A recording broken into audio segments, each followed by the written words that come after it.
Olá, alunos da primeira série, tudo bem? Meu nome é Fabiane, eu sou professora de agroindústria e hoje nessa aula nós vamos falar sobre boas práticas de fabricação de alimentos. Os objetivos dessa aula são dois: orientar sobre as normas básicas de higiene pessoal na correta lavagem de mãos, e o outro é ensinar sobre as boas práticas de fabricação. Alguém de vocês já ouviu falar sobre as boas práticas de fabricação? Ela também é conhecida com a sigla de BPF. Alguém já ouviu falar? Não? Então, as boas práticas de fabricação são regras e princípios para a correta manipulação do alimento. Qual que é o objetivo, então? É assegurar a integridade e a saúde do consumidor. Vou fazer uma pergunta para vocês. Alguém de vocês na casa ou conhecido já passou mal consumindo, logo após consumir um alimento?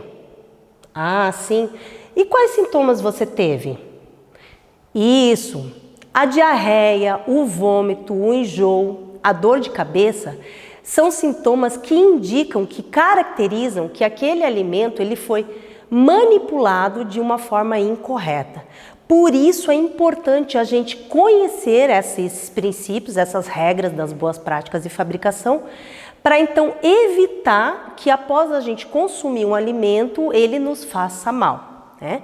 Então essas boas práticas, elas estão regulamentadas nessas duas resoluções, a RDC 216 e a RDC 275, e a higiene pessoal, né, os bons hábitos de higiene pessoal e o cuidado com a saúde, eles diminuem os riscos, né, de contaminação do alimento. Por isso a gente precisa, e é tão importante a gente estudar sobre essas regras e princípios que a boa prática de fabricação ela nos traz.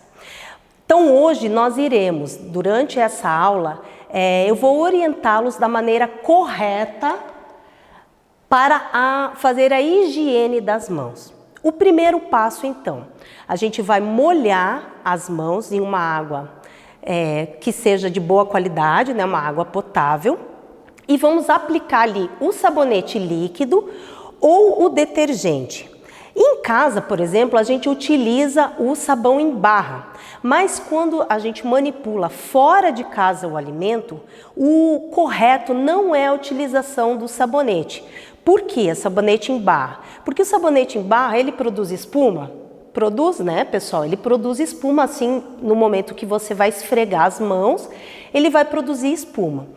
E essa espuma já foi provada que o micro-organismo, ele sobrevive, ele consegue sobreviver nessa espuma. Então, a próxima pessoa que for utilizar esse sabão, ele vai estar contaminando as suas mãos. Então, por isso, não é aconselhado utilização do sabonete em barra, só o sabonete líquido e o detergente. Então, após a gente molhar as mãos e aplicar então o sabonete líquido, a gente vai proceder a esfregar palma e palma, tá, das mãos. E quanto tempo, professora, a gente precisa fazer isso? Pela legislação, existe um tempo determinado, no mínimo 30 segundos e no máximo 1 minuto. Então, a gente tem que esperar passar esse tempo esfregando as mãos. O próximo passo, então, após esfregar muito bem as mãos, é esfregar o dorso, que é essa parte superior das mãos. Então, esfrega o dorso de um lado, também respeitando lá o prazo máximo de 1 minuto. Esfrega o outro lado da mão, do dorso. Depois, a gente vai esfregar entre os dedos, nesse movimento que eu estou mostrando para vocês, também respeitando o prazo, né, de 1 minuto. Passa pela outra mão, esfrega entre os dedos da outra mão. A gente passa, então, para esfregar nesse movimento de rotação do polegar, de uma mão. Passa para esse movimento de rotação do polegar de outra mão. Aí nós vamos passar para as pontas dos dedos, fazendo nesse movimento, como eu estou mostrando para vocês, e esfregando cada uma das unhas dos dedos. Também lembrando sempre dos 30 segundos até 1 minuto. Faz na outra mão também, esfrega a ponta dos dedos e as unhas, cada uma das unhas, os dedos. Depois a gente esfrega nesse movimento as articulações de um lado da mão, a articulação do outro lado da mão, tá? E depois a gente passa pelo último ponto, que é esfregar os punhos, nesse movimento também, tá? Alguns locais onde utiliza, por exemplo, numa padaria, que as pessoas utilizam esse antebraço, também é exigido, no caso de homens, né, e mulher, raspar os pelos e esfregar esse antebraço e do outro lado também.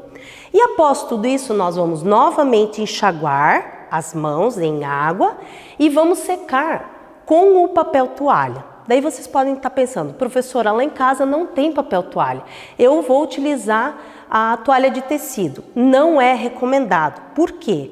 Porque a toalha de tecido ela vai umedecer, né? E ela vai ser um vínculo aí de contaminação. Então, o mais correto, mais aconselhado, e é o que a legislação preconiza, é a utilização de toalha de papel, tá? E essa toalha de papel ela não pode ser reciclável, tá? Ela tem que ser própria para fazer a higienização correta das mãos. Agora, nesse momento da aula, nós vamos estar passando um vídeo ilustrando tudo isso que eu expliquei. Vamos assistir. Vamos simular a higienização das mãos utilizando a tinta no lugar do sabonete líquido ou álcool em gel. Vamos iniciar com a palma friccionando uma palma na outra.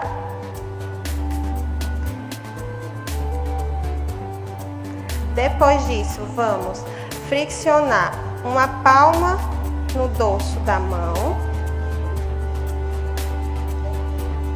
e depois inverter, palma, dorso da outra mão. Agora, vamos fazer palma a palma, entrelaçando os dedos.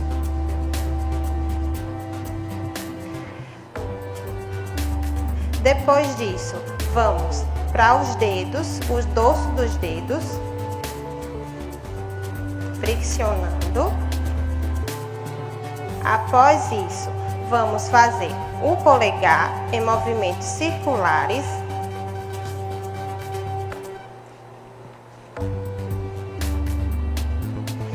E depois, a polpa dos dedos, ou unhas.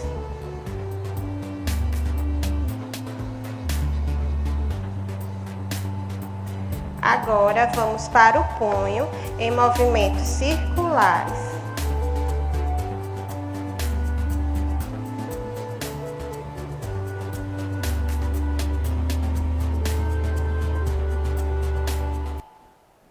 Legal, né, pessoal? Um vídeo bem ilustrativo, só que nós vamos fazer esse vídeo na prática. Então, a nossa avaliação, a avaliação dessa aula vai ser uma avaliação de observação na prática, onde a gente vai utilizar, então, a tinta guache, né, para ver se as orientações que foram repassadas para vocês, se elas foram realizadas corretamente na prática. Então, a partir desse momento, nós vamos ir até um local, nós vamos, no caso, num banheiro, e nós vamos fazer essa dinâmica na prática, utilizando essa tinta, para verificar em quais pontos da mão talvez pode ter ocorrido que você esqueceu de fazer essa higiene correta, tá? Eu Depois disso, esse material ele está disponível nessa bibliografia que eu passei para vocês na aula. Eu agradeço a participação de vocês, né, a participação nessa dinâmica. E na próxima aula, então, nós vamos ver sobre outros princípios da boa prática. Nós vamos falar sobre como higienizar corretamente os equipamentos, os utensílios e o local da onde vai estar fazendo a manipulação do alimento. Então, até logo, espero que estejam todos compreendido o que foi repassado nessas orientações.